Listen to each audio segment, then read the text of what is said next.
Un mois après avoir fini de rénover mon premier appartement, je suis rentré du travail et ma clé n'entrait plus dans la serrure. J'ai appelé ma mère. Elle m'a dit, d'un ton désinvolte, on a laissé Émilie s'installer. Tu es jeune. Elle est en plein divorce. Émilie est ma sœur aînée. C'est elle qui m'avait dit que je ne pourrais jamais me payer un logement toute seule. Je n'ai pas crié, je suis simplement allé au poste de police, mon bail à la main. C'était la 2e semaine de mars, et je me tenais dans le couloir de mon immeuble, fixant la serrure qui avait déjà rejeté ma clé 3 fois. La 4e tentative donna le même résultat. Ma main tremblait en sortant mon téléphone pour appeler ma mère. « Chérie, je suis si contente que tu appelles », répondit-elle, sa voix vive et joyeuse. J'allais te le dire plus tôt, mais j'ai été tellement occupé à aider Émilie à s'installer. Les mots ne firent pas immédiatement sens. Mon cerveau peinait à traiter ce qu'elle venait de dire, alors que je me tenais devant une porte qui était censée s'ouvrir pour moi. De quoi parles-tu, s'installer? Où ça? Dans ton appartement, ma chérie. Émilie avait besoin d'un endroit où rester après que les papiers du divorce ont été déposés. Tu sais à quel point Travis lui rend la vie difficile. Elle est absolument dévastée, et nous ne pouvions pas la laisser seule dans cette grande maison vide, pendant qu'il continuait à y vivre confortablement. Tu n'as que 24 ans. Tu peux trouver un autre endroit facilement. L'air semblait lourd dans mes poumons. J'avais passé les 3 derniers mois à faire des heures supplémentaires au cabinet dentaire où je travaillais comme hygiéniste, économisant chaque euro possible, tout en rénovant cet appartement. L'endroit était un désastre quand j'avais signé le bail, c'est pourquoi le loyer était abordable. J'avais décollé du papier peint, repeint chaque mur, remplacé les installations cassées, et passé mes week-ends à descendre des sacs poubelles pleins de débris de construction, sur 4 étages, parce que l'ascenseur était toujours en panne. Maman, c'est mon appartement. Mon nom est sur le bail. Comment Émilie a-t-elle pu entrer? Eh bien, nous avons toujours ton double de clé, de la fois où tu nous as demandé d'arroser tes plantes ce week-end où tu es allé voir Ashley à Denver. Émilie en avait vraiment besoin, Amanda. C'est ta sœur. La famille s'entraide. Ma sœur, Émilie, avait passé les 2 dernières années à se moquer de chacune de mes décisions. Quand je lui avais dit que je cherchais un appartement, elle avait ri et dit que je ne pourrais jamais me permettre quelque chose de décent avec mon salaire. Quand j'avais trouvé cet endroit, elle était passée, avait franchi la porte, plissé le nez, et demandé si je comptais vivre dans un bâtiment insalubre. Au dîner de Noël, elle avait annoncé à tout le monde que je gaspillais mon argent dans un endroit qui ne vaudrait jamais l'investissement. J'arrive tout de suite, dis-je, ma voix étonnamment stable. Amanda, ne rends pas les choses difficiles. Émilie a assez de stress dans sa vie.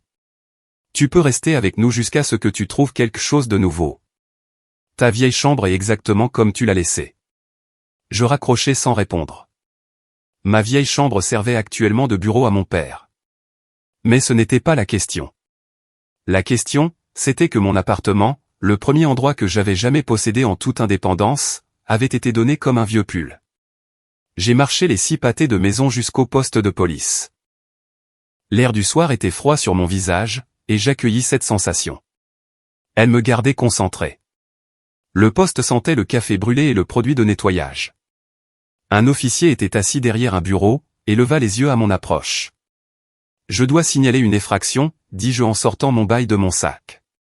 Quelqu'un a changé les serrures de mon appartement sans ma permission. L'agente Janet Reeves nota mes informations avec une efficacité experte. Elle examina mon bail, vérifia mon identité, et passa plusieurs appels téléphoniques. En moins d'1 heure, 2 agents m'accompagnèrent jusqu'à mon immeuble. L'un d'eux frappa à la porte, tandis que je me tenais légèrement en retrait. Émilie répondit, vêtue d'un de mes peignoirs. Ses yeux s'écarquillèrent en voyant les policiers, puis se plissèrent en m'apercevant. Amanda, qu'est-ce que c'est que ça? Tu as sérieusement appelé les flics contre ta propre sœur? Madame, avez-vous des documents prouvant que vous avez le droit légal d'occuper cette résidence? Demanda l'agent Reeves. Ma famille m'a aidé à emménager. Ma sœur a dit que je pouvais rester ici pendant que je gère mon divorce. Je n'ai jamais dit une chose pareille, l'interrompis-je. Je ne savais même pas que tu étais là, il y a 30 minutes, quand mes clés ont cessé de fonctionner. L'agent Reeves demanda à Émilie de s'écarter. L'appartement était déjà différent. Mes meubles, soigneusement disposés, avaient été déplacés. Les affaires d'Émilie étaient éparpillées sur des surfaces que j'avais passé des heures à nettoyer et à organiser. Le comptoir de la cuisine était couvert de boîtes de plats à emporter et de vaisselle sale. Une tache de vin marquait la table basse que j'avais restaurée à la main. « Madame, vous allez devoir rassembler vos affaires et quitter les lieux », dit l'agent Reeves à Émilie. « Le bail est uniquement au nom de mademoiselle Amanda Foster. Vous n'avez aucun droit légal d'être ici, et changer les serrures constitue une expulsion illégale. C'est ridicule. Nous sommes une famille. Dis-leur, Amanda. Dis-leur que tu es juste mesquine, parce que tu as toujours été jalouse de moi. » Je regardais ma sœur, je la regardais vraiment. Émilie avait 31 ans. Elle avait épousé Travis juste après l'université, et avait passé les années suivantes à vivre dans une maison que ses parents les avaient aidés à acheter, conduisant une voiture fournie par l'entreprise familiale, et travaillant à temps partiel à un poste dont elle se plaignait constamment, mais qu'elle n'a jamais quitté. Elle avait bâti toute sa vie sur le postulat que les choses lui seraient simplement données. « Madame l'agente, je souhaite porter plainte pour effraction et expulsion illégale. » Le visage d'Émilie devint pâle. « Tu ne peux pas être sérieuse. Tu es entrée par effraction chez moi, tu as changé mes serrures, et tu t'es installée dans un espace auquel tu n'as aucun droit légal. » « Si, je suis sérieuse. » Mon téléphone sonna. Le nom de maman s'afficha à l'écran. Je répondis en mode haut-parleur. « Amanda Rose Foster. La police vient d'appeler ton père. »« Que as-tu fait ?» Émilie est en larmes. Elle dit que tu essaies de la faire arrêter. « Comment peux-tu être si cruel ?»« Maman, Émilie a commis un délit. Plusieurs délits, en fait. Elle est entrée par effraction dans mon appartement et m'a expulsé illégalement de ma propre maison. C'est la famille. Elle avait besoin d'aide.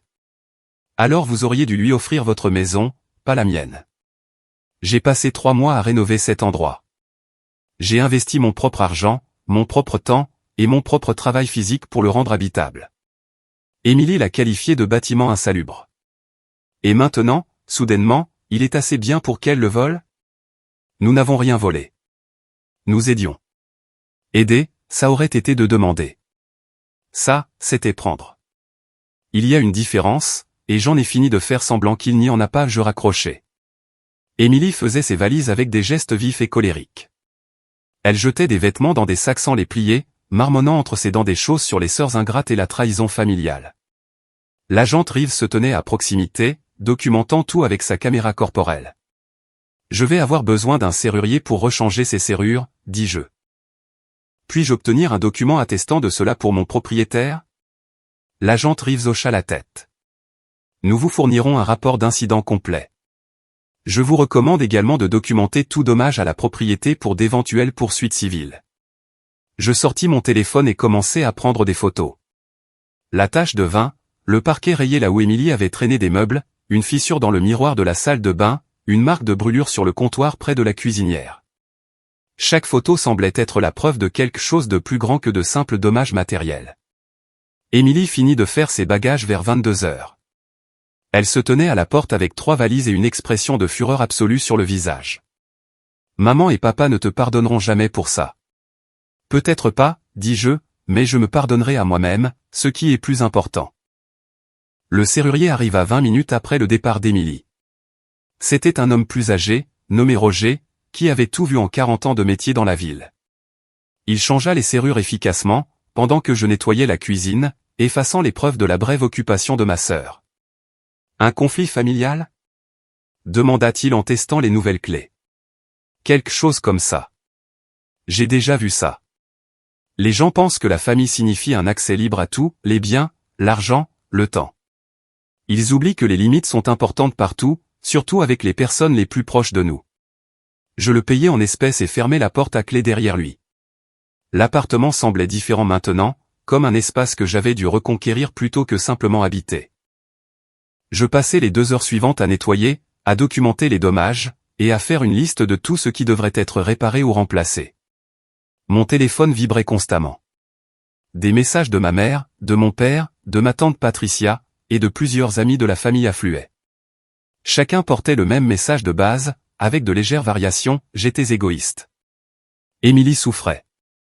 La famille se soutenait inconditionnellement. Je rendais une situation difficile encore pire. Je ne répondis à aucun d'entre eux. 3 jours plus tard, j'ai intenté une action civile contre Émilie pour le coût des réparations, les frais de serrurier, et la détresse émotionnelle d'avoir été expulsé illégalement de ma propre maison. Mon avocat, Laurence Meadows, était l'ami d'un ami, spécialisé dans les litiges entre propriétaires et locataires et le droit immobilier. C'est assez simple, dit-il en examinant le rapport de police et ma documentation. Votre sœur a commis une expulsion illégale, ce qui est une infraction grave. Le fait qu'elle ait changé les serrures montre une préméditation. Elle savait que ce qu'elle faisait était mal, sinon elle aurait demandé la permission d'abord. Ma famille pense que je surréagis. Votre famille ne paie pas votre loyer ni vos frais de justice. Ce ne sont pas eux non plus qui ont passé 3 mois à rénover cet appartement, pour que quelqu'un s'y introduise et s'en empare. Vous ne surréagissez pas. Vous vous protégez.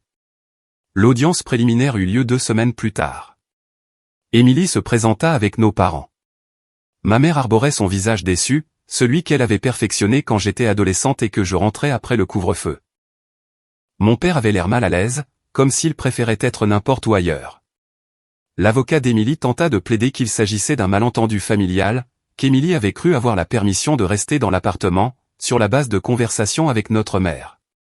Laurence détruisit méthodiquement cet argument en présentant mes relevés téléphoniques, qui montraient que je n'avais eu aucun contact avec Émilie pendant les 3 semaines précédant l'incident, et en présentant le témoignage de mon propriétaire, qui confirmait que seul moi avais jamais été autorisé à occuper le logement.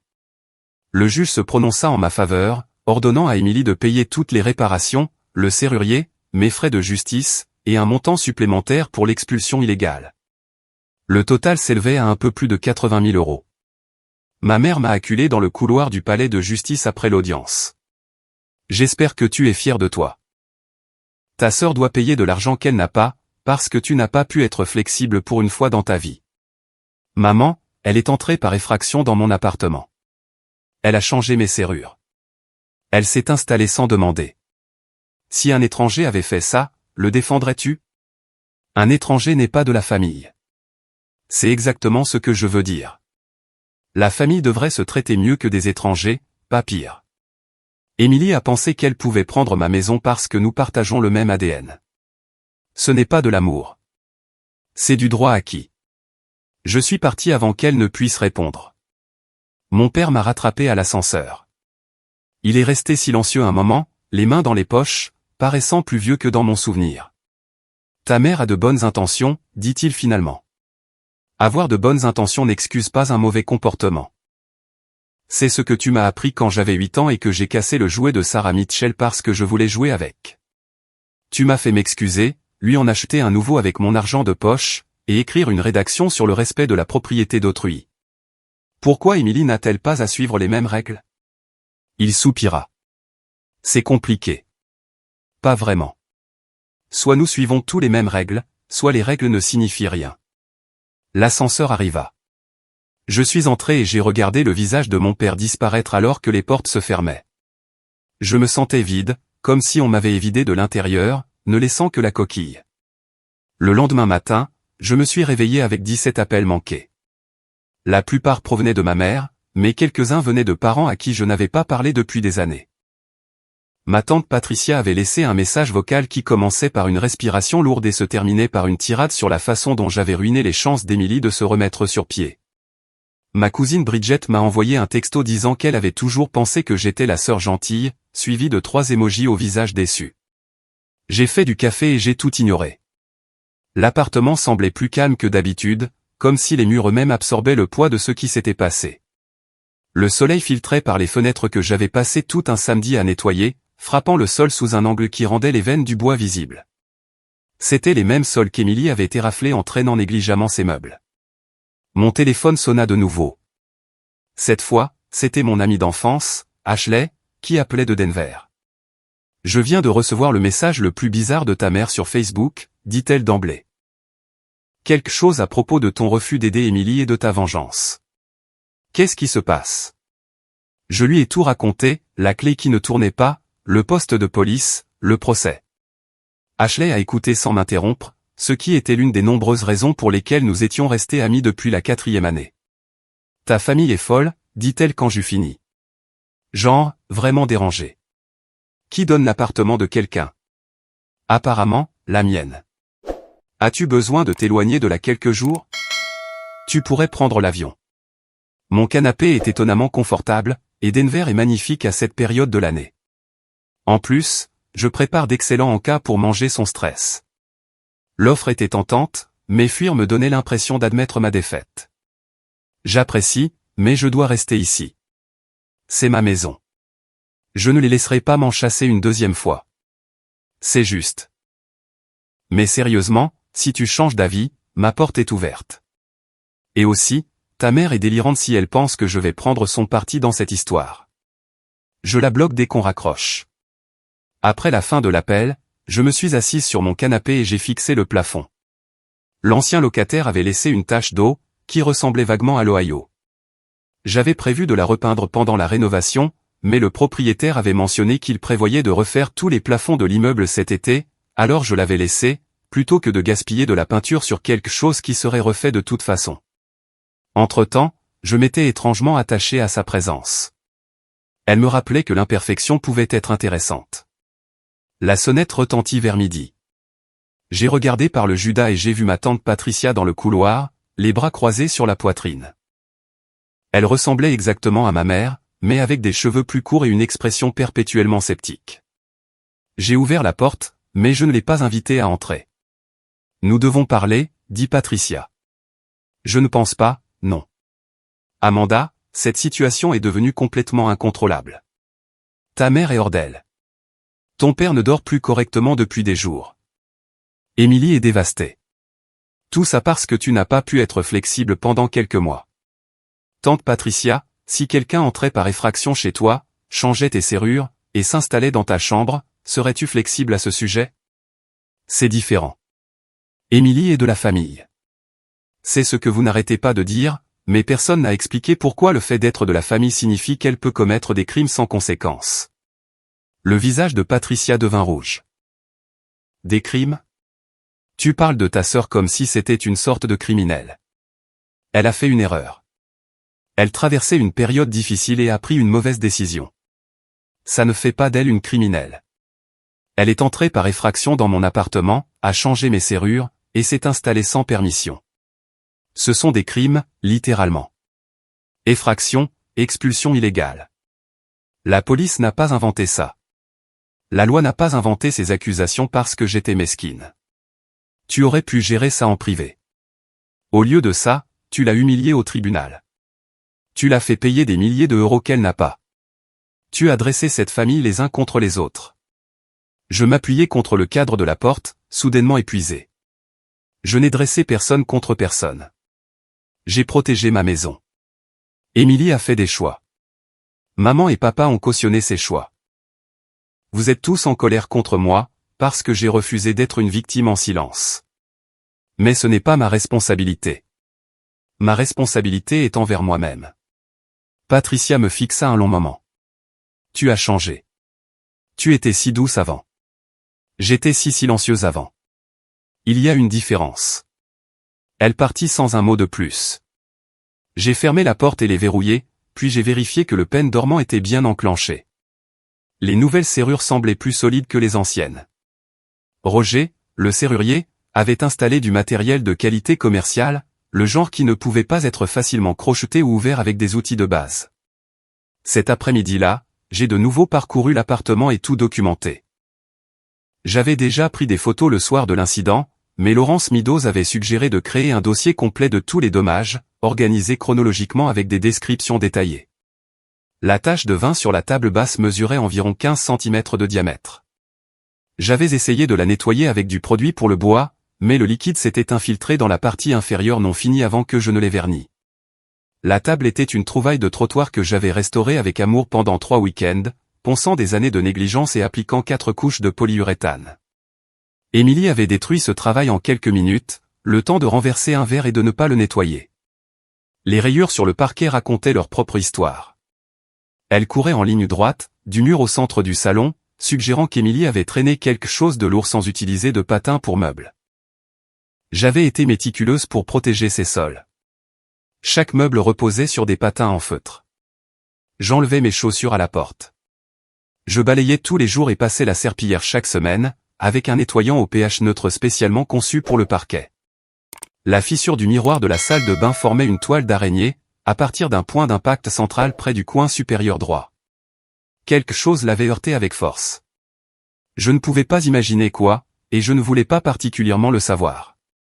J'ai tout mesuré, rédigé des descriptions détaillées, et ajouté des horodatages à chaque photo.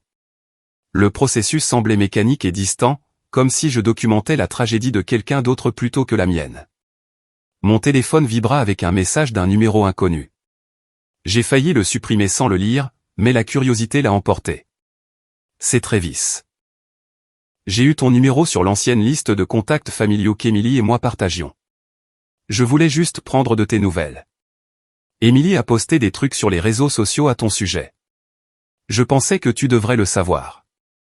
Elle se fait passer pour la victime et toi pour une sorte de monstre qui l'a mise à la rue. Les gens qui ne connaissent pas toute l'histoire la croient. Tu devrais peut-être te protéger. Bonne chance pour tout. Je l'ai remercié pour l'avertissement et j'ai immédiatement vérifié la page Facebook publique d'Emily. Effectivement, elle avait publié un long statut décousu sur la trahison familiale, les sœurs cruelles, et le fait d'être sans abri pendant la période la plus difficile de sa vie.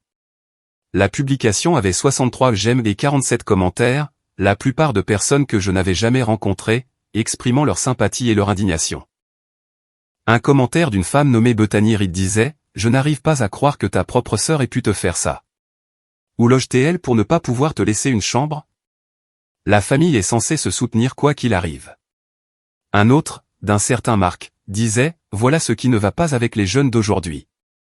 Aucune compassion, aucune compréhension de ce que signifie le sacrifice.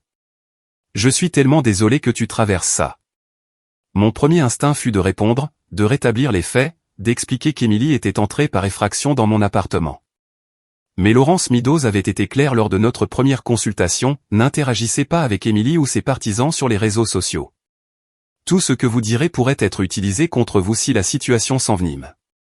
Au lieu de cela, j'ai tout capturé. Chaque publication, chaque commentaire, chaque partage. J'ai créé un dossier sur mon ordinateur portable intitulé Documentation et j'ai tout sauvegardé avec les dates et les horodatages. Si Emily voulait mener une guerre de relations publiques, je serais prête, avec des preuves. Le travail est devenu mon refuge. Le cabinet dentaire où je travaillais était assez animé pour occuper mon esprit pendant la journée. Ma collègue, Jennifer, a remarqué que quelque chose n'allait pas, mais n'a pas insisté quand j'ai dit que je ne voulais pas en parler. Au lieu de cela, elle m'a apporté du café et m'a envoyé des vidéos drôles pendant nos pauses déjeuner. Emily a payé la somme due en plusieurs versements, sur 6 mois. Chaque paiement arrivait sans mots, sans excuses, juste un chèque avec sa signature. Je les encaissais et utilisais l'argent pour réparer les dommages qu'elle avait causés. La tâche de vin a nécessité un nettoyage professionnel. Le parquet a dû être refait à 3 endroits. Le miroir de la salle de bain a dû être entièrement remplacé. Pendant ces 6 mois, ma vie a pris un nouveau rythme étrange. Je me levais, j'allais au travail, je rentrais chez moi, et j'existais dans un espace qui semblait à la fois mien et contesté. Chaque fois que je déverrouillais la porte, je ressentais une petite bouffée de soulagement que la clé fonctionne toujours, que personne n'ait de nouveau envahi les lieux. Jennifer a remarqué le changement en moi. Un après-midi, pendant le déjeuner, elle a posé son sandwich et m'a regardé droit dans les yeux. Tu es différente ces derniers temps, plus silencieuse. Avant, tu parlais de projets pour le week-end, de nouvelles recettes que tu voulais essayer. Maintenant, tu te contentes d'exister. Je vais bien, dis-je automatiquement. Tu survis. Ce n'est pas la même chose que d'aller bien. Elle avait raison, même si je ne voulais pas l'admettre. L'appartement, qui avait autrefois été une source de triomphe, me semblait maintenant une forteresse que je devais constamment défendre. J'avais installé une caméra de sécurité au-dessus de ma porte, commencé à garder des copies de mon bail à plusieurs endroits, et je me surprenais à vérifier plusieurs fois que les serrures étaient bien verrouillées avant de me coucher. Le deuxième paiement d'Emily est arrivé avec quelque chose en plus, une lettre de ma mère, glissée dans l'enveloppe. J'ai reconnu son écriture sur l'enveloppe avant même de l'ouvrir. La lettre faisait 3 pages, écrite sur son papier à en-tête monogrammé et avec l'écriture soignée qu'elle avait apprise à l'école catholique. Elle commençait par des versets bibliques sur le pardon et l'unité familiale. Elle continuait avec des descriptions détaillées de la souffrance d'Emily, de la façon dont le divorce l'avait dévastée, de sa perte de poids et de son insomnie.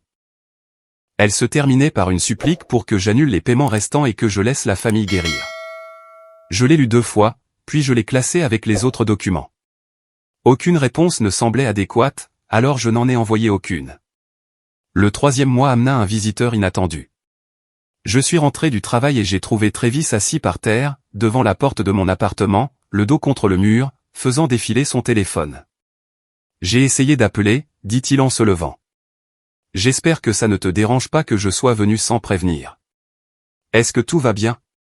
Définis-le bien. Émilie n'arrête pas de m'appeler. Elle veut que je te parle, que je te convainque d'abandonner le procès, peut-être même de la laisser revenir s'installer. Elle semble penser que j'ai une sorte d'influence sur toi. Nous nous sommes parlé une seule fois depuis le début de votre procédure de divorce. Je lui ai dit ça. Elle s'en fichait. Dans sa tête, tu es déraisonnable, et il suffit que quelqu'un t'explique les choses correctement pour que tu vois soudain la lumière. Il se frotta le visage, fatigué. J'ai passé 7 ans à vivre sans cette logique. Ça ne devient jamais moins épuisant. J'ai déverrouillé l'appartement et je l'ai invité à entrer. Il a regardé autour de lui avec un intérêt évident, observant les rénovations, les meubles soigneusement choisis, les plantes sur le rebord de la fenêtre. C'est vraiment sympa, dit-il. Émilie m'a montré des photos de ce à quoi ça ressemblait avant que tu n'emménages. Tu as fait tout ça toute seule? La plupart. J'ai engagé quelqu'un pour l'électricité, parce que je n'ai pas envie de mettre le feu à l'immeuble. Tout le reste, c'était juste du temps et des tutoriels YouTube. Elle a dit à tout le monde que tu avais choisi cet endroit pour la narguer, que tu avais délibérément choisi quelque chose de délabré pour la faire paraître mal d'avoir une plus belle maison. L'affirmation était si absurde que j'en ai presque ri. J'ai choisi cet endroit parce que c'était ce que je pouvais me permettre. La rénovation était nécessaire, parce que le locataire précédent l'avait pratiquement détruit. L'idée de faire paraître Émilie mal ne m'a jamais traversé l'esprit, car, chose choquante, tout ce que je fais ne tourne pas autour d'elle. Travis s'assit sur le canapé, le même sur lequel Émilie s'était probablement assise pendant sa brève occupation. Je l'ai cru pendant longtemps. Chaque fois qu'elle se plaignait que tu étais jalouse ou compétitive, j'hochais la tête, parce que c'est ce qu'on fait quand on est marié. On soutient son conjoint. Mais avec le recul, je ne me souviens pas d'une seule fois où tu lui as réellement fait quelque chose. Elle interprétait simplement ton existence comme une attaque. Pourquoi me dis-tu ça? Parce que je veux que tu saches que tu n'es pas folle. Quand tout le monde dans ta famille te dit que tu as tort, il est facile de commencer à les croire. Mais tu n'as pas tort. Ce qu'Émilie a fait était illégal et égoïste. Le fait que tu aies réagi de manière appropriée ne fait pas de toi la méchante, peu importe à quel point elle essaie de le faire croire. Il fit une pause, l'air mal à l'aise. Et aussi, le divorce avance. Il devrait être finalisé dans environ 3 mois. Émilie n'arrête pas de me demander d'intervenir auprès de toi, et je voulais que tu saches que je ne le ferai pas. Ce qui s'est passé entre vous deux ne concerne que vous deux. Après son départ, je suis restée assise dans l'obscurité grandissante de mon appartement, et j'ai pensé à la validation. Combien de temps, au cours des derniers mois, avais-je passé à remettre en question mon propre jugement, à me demander si j'étais peut-être trop dur, trop impitoyable, trop rigide. Les mots de Travis n'ont pas complètement effacé ces doutes, mais ils ont aidé à les apaiser. Le 4e paiement est arrivé avec une autre lettre, cette fois de mon père. Son écriture était plus brouillonne que celle de ma mère, penchant fortement vers la droite, comme si les mots tentaient de s'échapper de la page. Il parlait des dîners de famille que je manquais, de la façon dont ma mère pleurait chaque dimanche en mettant la table et en réalisant que je ne serais pas là, des difficultés d'Émilie à trouver un nouvel appartement avec une expulsion à son dossier, de la difficulté de voir ses 2 filles souffrir pour quelque chose qui pourrait être résolu par une simple conversation. J'ai eu envie de lui répondre, d'expliquer qu'il n'y avait rien de simple dans cette conversation, que le problème n'était pas un appartement ou un incident, mais une vie de schéma que j'avais finalement cessé d'accepter. Mais mon père avait toujours préféré une paix superficielle à une vérité inconfortable. Une lettre ne changerait pas ça. Le cabinet dentaire où je travaillais est devenu mon havre de paix. Le docteur Patricia Hammond, la dentiste propriétaire du cabinet, était une femme pragmatique d'une 50aine d'années, qui avait bâti son entreprise à partir de rien. Elle m'avait entendu au téléphone avec Laurence Meadows un après-midi, et m'avait prise à part après mon dernier rendez-vous de la journée. Des problèmes de famille, avait-elle demandé. Quelque chose comme ça. J'ai poursuivi mon frère en justice il y a 15 ans, pour une affaire qui a mal tourné. Mes parents ne m'ont pas parlé pendant 3 ans. Ils ont fini par revenir, mais ces 3 années ont été dures. Je veux juste que tu saches que tu n'es pas seul dans cette expérience. Parfois, se protéger signifie accepter que les autres ne comprennent pas. Ces paroles m'étaient restées. L'idée que ma famille finirait peut-être par revenir me donnait un petit espoir fragile, sur lequel je n'étais pas sûr de vouloir compter. La table basse avait été l'un de mes premiers projets, quelque chose que j'avais entrepris l'été avant même de trouver l'appartement. Je l'avais repéré sur un trottoir, reconnaissant le bon bois sous les dommages, et j'avais passé 3 week-ends dans le garage de mes parents à la restaurer. Quand j'ai enfin emménagé, elle a été l'un des premiers meubles que j'ai apportés, un symbole de ce qu'un travail patient pouvait accomplir. Jennifer a commencé à m'inviter à plus d'événements sociaux, des soirées jeux chez elle, des dîners avec son petit ami et ses amis, une randonnée qui m'a laissé endolori pendant 3 jours. Elle ne m'a jamais poussé à parler de la situation, mais sa présence constante me rappelait que la famille choisie pouvait compter autant que la famille biologique. Lors d'une de ces soirées jeux, une femme nommée Tessa m'a demandé ce que je faisais pour m'amuser. J'ai réalisé que je n'avais pas de bonne réponse. La rénovation de l'appartement avait consumé mon temps libre pendant des mois. Avant cela, j'avais passé mes week-ends à rendre visite à mes parents ou à assister à des réunions de famille. Mes passe-temps et mes centres d'intérêt s'étaient perdus quelque part, dans le processus de maintien de relations qui, apparemment, n'allait que dans un sens. Je peignais, dis-je lentement. Des aquarelles, principalement, des paysages et des natures mortes. Je n'ai pas touché un pinceau depuis probablement 2 ans. Pourquoi as-tu arrêté? Je ne suis pas sûr. La vie est devenue chargée, je suppose. D'autres choses semblaient plus importantes. Cette conversation m'est restée. Le lendemain, je suis allé dans un magasin de fournitures d'art et j'ai acheté un set d'aquarelles de base, des pinceaux et du papier. Cela semblait indulgent et un peu stupide, de dépenser de l'argent pour quelque chose qui n'était pas strictement nécessaire. Mais ce soir-là, je me suis assise à ma table de cuisine et j'ai peint la vue de ma fenêtre. La peinture était médiocre, au mieux. Ma technique s'était rouillée, et j'avais oublié comment contrôler correctement les ratios aux pigments. Mais le processus de création de quelque chose, de concentration sur les coups de pinceau et le mélange des couleurs, au lieu des drames familiaux et des procédures judiciaires, me donnait l'impression de réapprendre à respirer correctement. J'ai commencé à peindre régulièrement après cela, de petites études d'objets de mon appartement, des compositions de couleurs abstraites, des tentatives de portraits qui ressemblaient plus à des figures de cire fondue qu'à de vrais humains. Chaque peinture s'améliorait légèrement, et plus important encore, chaque session me rappelait que j'étais plus que ce conflit. Mes parents ont cessé d'appeler après les premières semaines qui ont suivi le jugement. Ma mère a envoyé une carte d'anniversaire en septembre, avec un message générique et aucune invitation à dîner.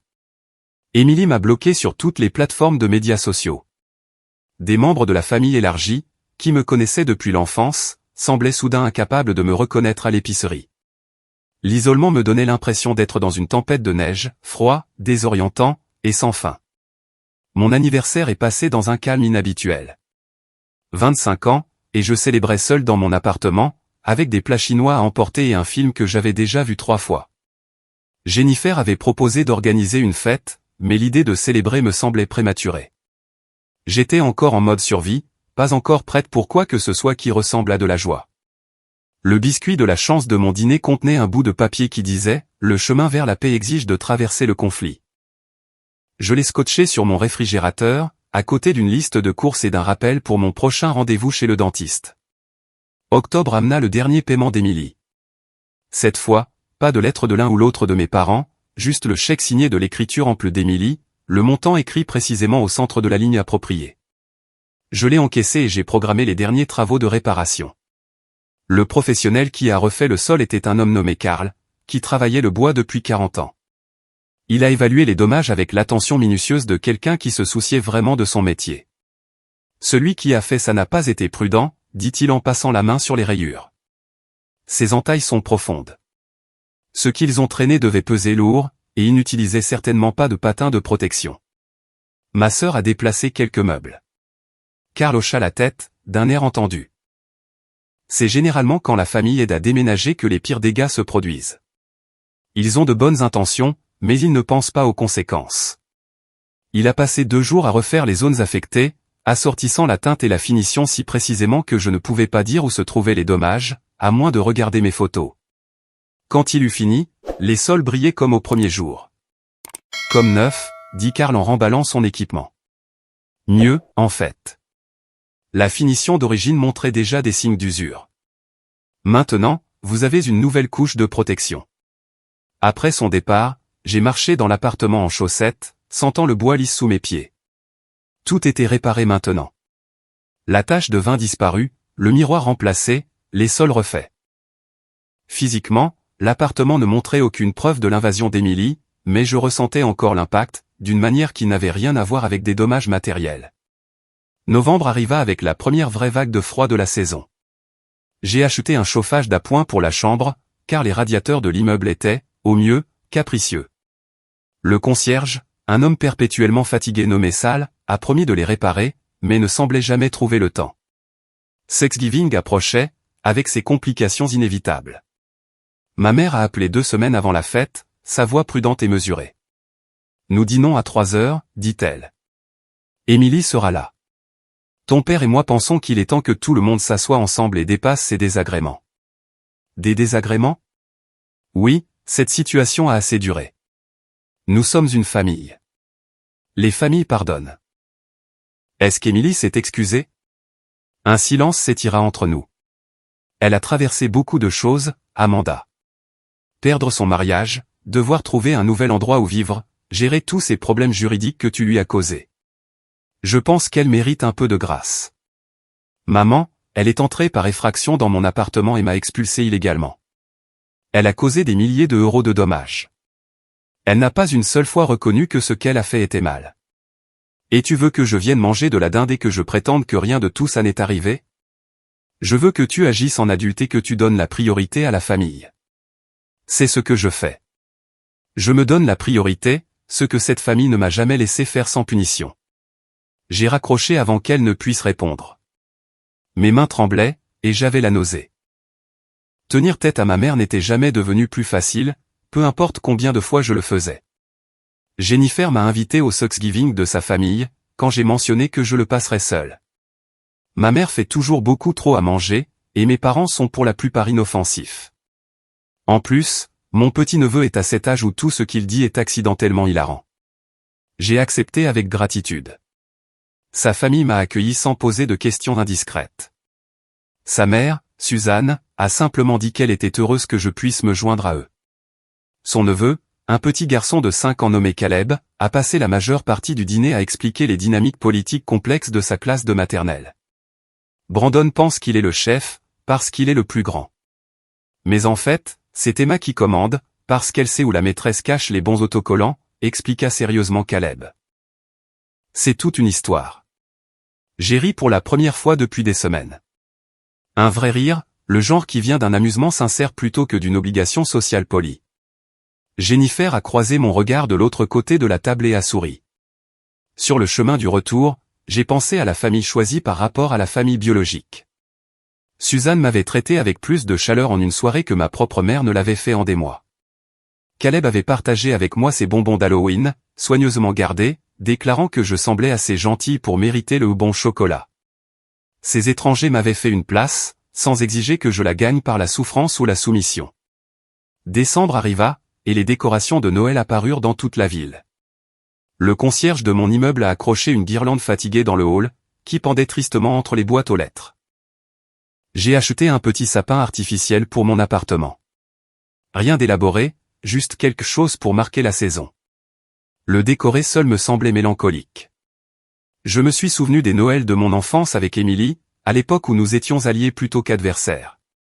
C'est elle qui m'avait appris à enfiler des guirlandes de pop-corn. C'est moi qui pouvais atteindre les branches hautes pour accrocher les ornements.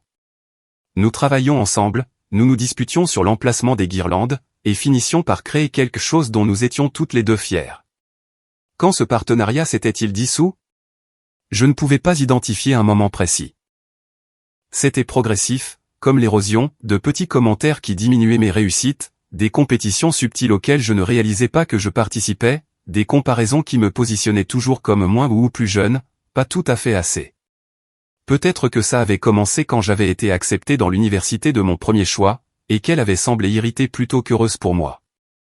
Ou quand j'avais acheté ma voiture avec l'argent que j'avais économisé en travaillant à 2 emplois à temps partiel, et qu'elle avait commenté que c'était une voiture de débutant comparée à celle que Travis lui avait achetée. Ou peut-être que ça remontait plus loin, à des dynamiques de l'enfance que j'étais trop jeune pour reconnaître comme malsaines. Mon téléphone vibra avec un message de Laurence Meadows, dernier paiement encaissé. Affaire officiellement résolue. Tu as bien fait de te défendre. La plupart des gens ne l'auraient pas fait. Je fixais le message un long moment. L'affaire était résolue, mais rien ne semblait terminé. J'avais récupéré mon appartement. Les dommages étaient réparés, et Émilie avait payé ce qu'elle devait. Mais les séquelles émotionnelles restaient, non résolues, flottant dans l'air comme l'humidité avant un orage.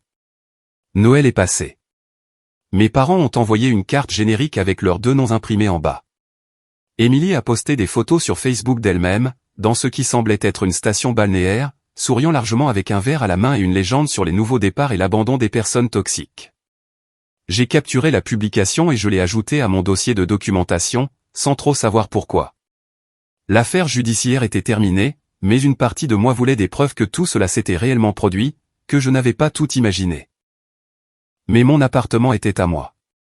Chaque matin, je me réveillais dans un espace que j'avais créé, protégé, et pour lequel je m'étais battu.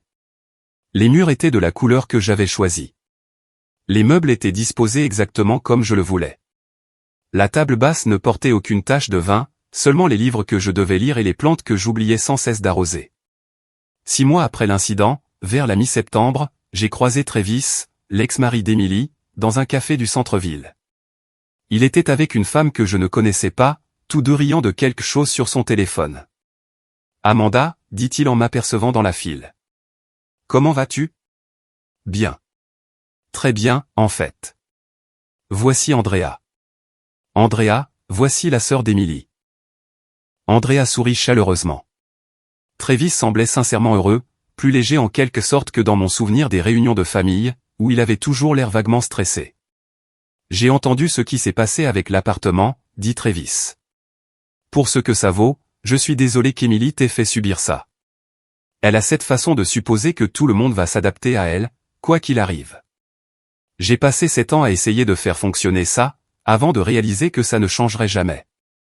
Le divorce est donc finalisé. Finalisé la semaine dernière, en fait. La meilleure décision que j'ai jamais prise. Honnêtement, il s'avère que je suis beaucoup plus heureux quand on ne me dit pas constamment que je n'en fais pas assez, que je ne gagne pas assez, ou que je ne suis pas assez. J'ai pensé à ma sœur, à la façon dont elle avait toujours semblé insatisfaite, peu importe ce qu'elle avait. La maison plus grande n'était jamais assez grande. La plus belle voiture avait toujours quelque chose qui n'allait pas. Les vacances des autres semblaient plus excitantes que les siennes. Les maris des autres étaient plus attentionnés, plus brillants, plus présents. J'espère qu'elle trouvera ce qu'elle cherche, dis-je, sincèrement. J'espère qu'elle comprendra que ce n'est pas quelque chose que quelqu'un d'autre peut lui donner, répondit Travis. J'ai pris mon café et je suis rentré à mon appartement. L'espace semblait paisible dans la lumière de l'après-midi. J'avais accroché de nouveaux rideaux le week-end précédent, un tissu blanc qui filtrait la lumière du soleil en quelque chose de doux et de doré. Le parquet brillait. La cuisine sentait le produit de nettoyage au citron que je préférais. C'était à moi, non pas parce que quelqu'un me l'avait donné, non pas parce que je l'avais pris à quelqu'un d'autre, mais parce que j'avais travaillé pour l'avoir, investi dedans, et protégé quand la protection était devenue nécessaire. Mon téléphone vibra, un message de Jennifer me demandant si je voulais venir dîner chez elle. Son petit ami faisait un barbecue, et elle avait fait trop de salade de pommes de terre. J'ai accepté l'invitation et j'ai pris une bouteille de vin dans le placard, en m'assurant d'utiliser un sous-verre avant de partir. L'ascenseur fonctionnait, pour une fois. J'ai descendu les 4 étages en pensant aux limites, à la famille, et à la différence entre aimer quelqu'un et le laisser vous faire du mal. Les conclusions auxquelles je suis parvenu n'étaient pas particulièrement réconfortantes, mais elles semblaient vraies, d'une manière qui comptait.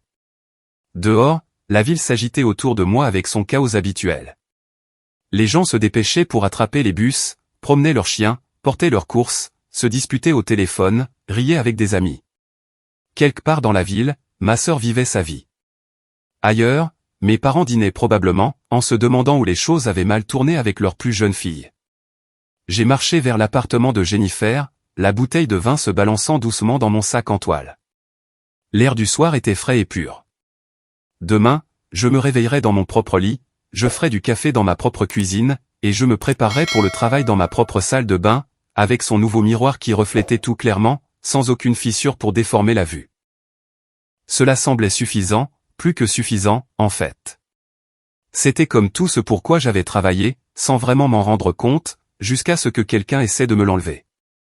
Certaines leçons arrivent enveloppées de colère et de blessures, délivrées par les personnes en qui nous sommes censés avoir le plus confiance. Ces leçons coûtent plus cher que les autres, mais elles nous apprennent des choses que nous ne pouvons apprendre d'aucune autre manière. J'ai pensé à la version de moi-même qui s'était tenue dans ce couloir, il y a un mois, la clé refusant de tourner dans la serrure, appelant ma mère avec confusion et une panique grandissante. Elle me semblait être une personne différente maintenant, pas plus dure exactement, mais plus claire sur où elle s'arrêtait et où les autres commençaient, plus claire sur ce qu'elle méritait et ce qu'elle refusait d'accepter. La frontière entre la famille et le paillasson avait toujours existé. J'avais juste enfin appris où tracer la ligne.